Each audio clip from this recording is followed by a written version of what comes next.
Assalamualaikum warahmatullahi wabarakatuh. Selamat pagi, Bapak Ibu. Salam sejahtera untuk kita semua.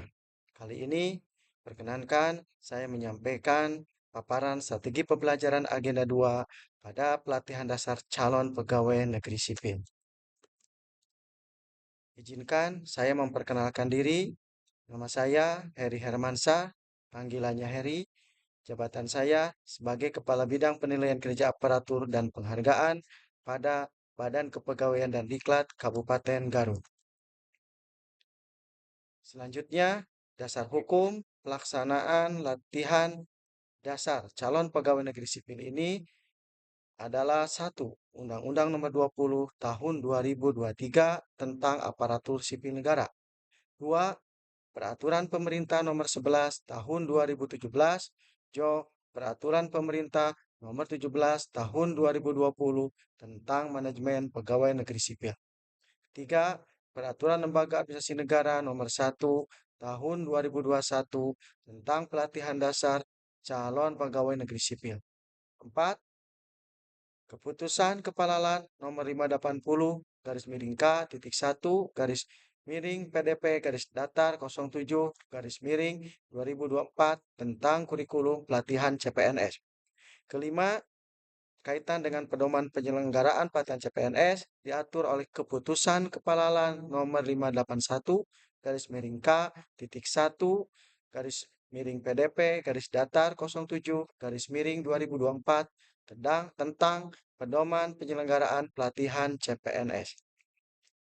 Selanjutnya, pada kesempatan ini perlu saya sampaikan juga deskripsi singkat Agenda 2, yaitu agenda ini diberikan untuk membekali peserta dengan menginternalisasi nilai-nilai dasar PNS secara profesional sebagai pelayan masyarakat yang meliputi kemampuan untuk memberikan pelayanan prima demi kepuasan masyarakat, bertanggung jawab atas kepercayaan yang diberikan, terus belajar dan mengembangkan kapabilitas, saling peduli dan menghargai perbedaan, berdedikasi dan mengutamakan kepentingan bangsa dan negara, terus berinovasi dan antusias dalam menggerakkan serta menghadapi perubahan dan membangun kerjasama yang sinergi.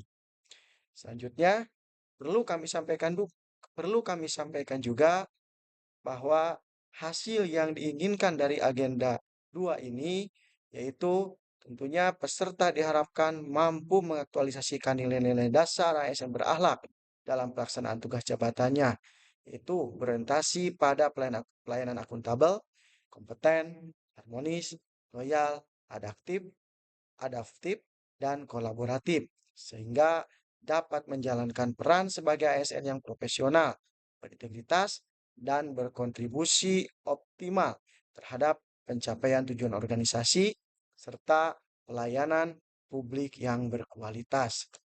Bapak Ibu semuanya, selanjutnya tentu kita bertanya bagaimana agar hasil pembelajaran Agenda 2 ini dapat dicapai dengan baik. Tentunya diperlukan strategi pembelajaran yang tepat.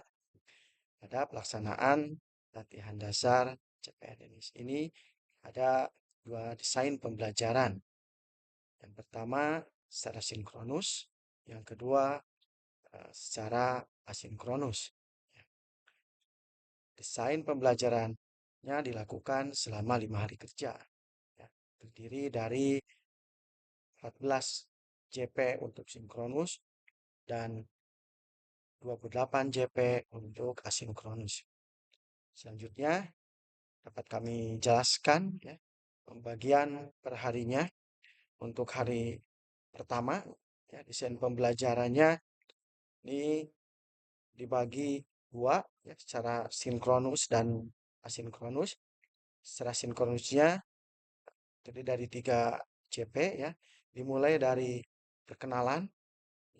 Bagaimana biasanya ketika kita mulai masuk kelas, maka yang pertama kali dilakukan adalah perkenalan, kemudian membangun suasana yang kondusif. Tentunya hal ini kedua-duanya dilakukan agar suasana lebih cair, lebih menyenangkan, dan tentunya peserta lebih siap melakukan pembelajaran. Selanjutnya adalah tanya jawab hasil pembelajaran yang mandiri. Sebagaimana kita ketahui bahwa sebelumnya peserta telah mengikuti MOC dan perlu ada review berkaitan dengan pengetahuan atau pemahaman mereka selama pembelajaran MOC.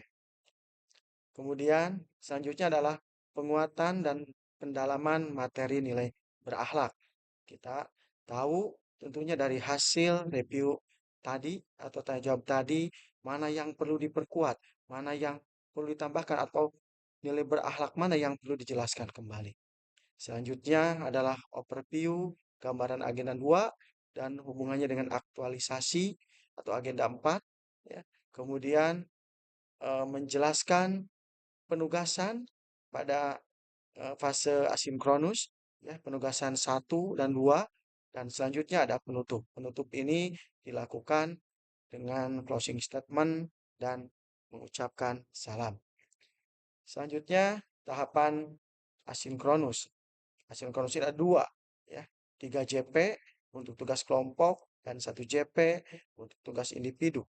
Adapun untuk tugas kelompok ini peserta diminta untuk melakukan analisis kasus kinerja pelayanan publik di Kabupaten Garut.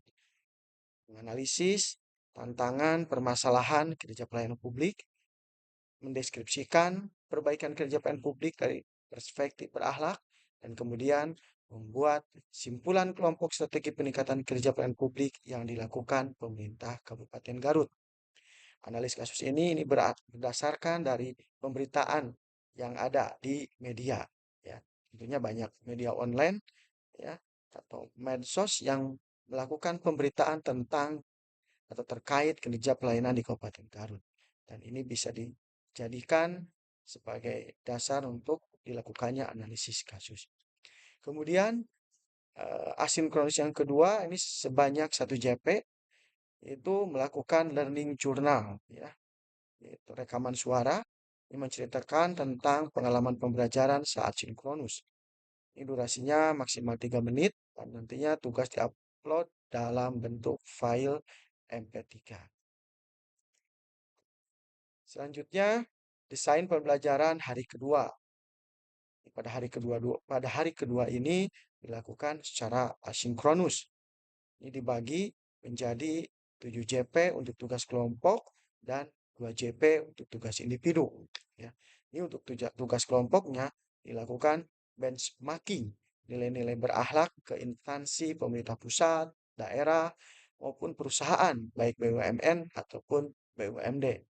Nah, tujuan melakukan benchmarking ini tentunya kita ingin melihat praktek baik pelaksanaan eh, nilai-nilai berakhlak yang dilakukan oleh instansi tertentu yang tentunya sudah berhasil dan mungkin bisa dicontoh oleh instansi kita.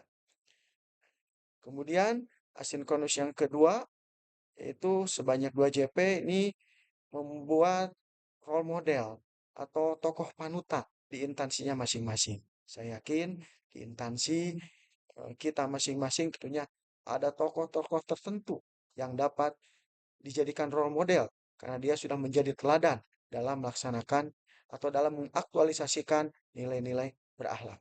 Ini merupakan tugas individu, ya, yang harus diselesaikan atau dikumpulkan pada hari 2 jam 23 lebih 59. Bapak Ibu, selanjutnya pembelajaran hari ketiga.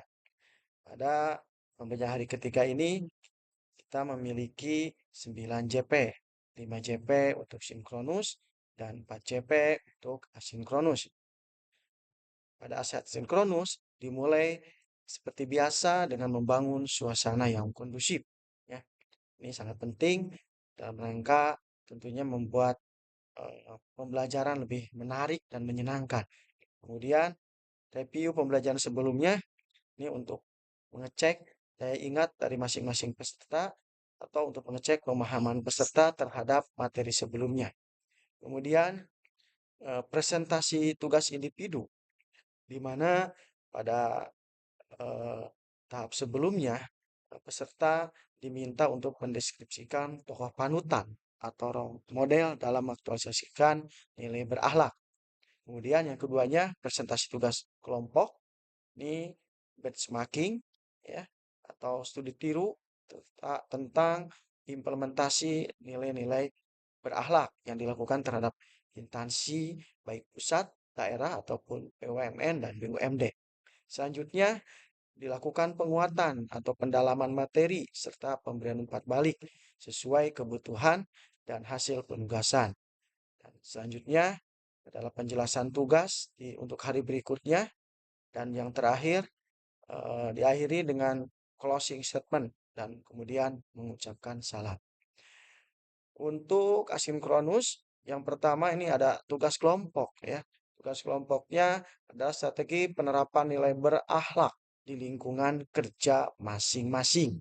Ya. Ini dilakukan dengan mengidentifikasi lingkungan eksternal, internal, ya, kemudian potensi, peluang, hambatan, dan tantangan. Ya. Nah, selanjutnya untuk asinkronus eh, berikutnya ini tugas individu, ya, berupa learning journal dalam bentuk rekaman suara. Ini menceritakan tentang pengalaman pembelajaran saat asinkronus. Durasi maksimal 3 menit dan tentunya tugas diupload dalam bentuk format file MP3. Untuk pembelajaran hari keempat, semuanya dilakukan secara asinkronus, terdiri dari 9 JP, ya, 7 JP untuk pembuatan video kampanye budaya berakhlak. Ini dilakukan secara kelompok. Nah, kemudian sisanya 2 JP untuk membuat tugas individu. Tugas individu sama seperti sebelumnya, buat learning journal. Ini dalam bentuk rekaman suara, yaitu menceritakan tentang pengalaman pembelajaran saat asinkronus. Ini maksimal 3 menit dan diupload dalam MP3. Terakhir, pembelajaran hari kelima terdiri dari 9 JP. Secara sinkronus 7 JP dan asinkronus 2 JP. Pembelajaran sinkronus dilakukan pertama sama seperti biasa, ya, membangun suasana kelas yang kondusif terlebih dahulu, kemudian mereview pembelajaran sebelumnya, ya. Selanjutnya presentasi tugas, yaitu strategi penerapan nilai berakhlak, ya. Yang kedua, promoting culture berakhlak atau pembuatan video berakhlak, ya. Dan kemudian yang ketiga, memberi penguatan dan pendalaman materi pembelajaran. Dan keempat atau kelima, yaitu memberi feedback pembulatan dan penyimpulan seluruh agenda kedua. Dan yang terakhir adalah evaluasi dan penutup. Selanjutnya untuk asinkronusnya ini sama ya, melakukan atau membuat learning journal ya, rekaman suara, yaitu menceritakan tentang pengalaman pembelajaran saat sinkronus dan asinkronus ya, tentang prosesnya, tentang substansinya tentunya. Ya, durasinya maksimal 3 menit, sama diupload di MP3 ya, maksimal hari kelima jam 23 lebih 59. Demikian Bapak Ibu penjelasan tentang strategi pembelajaran agenda 2. Ya, tentunya ASN yang hebat bukan hanya ASN yang cerdas, tapi ASN yang mampu menjadikan nilai-nilai berakhlak sebagai karakter untuk membangun bangsa, negara, dan masyarakat. Itu yang bisa saya sampaikan. Kurang lebihnya mohon maaf. Assalamualaikum warahmatullahi wabarakatuh.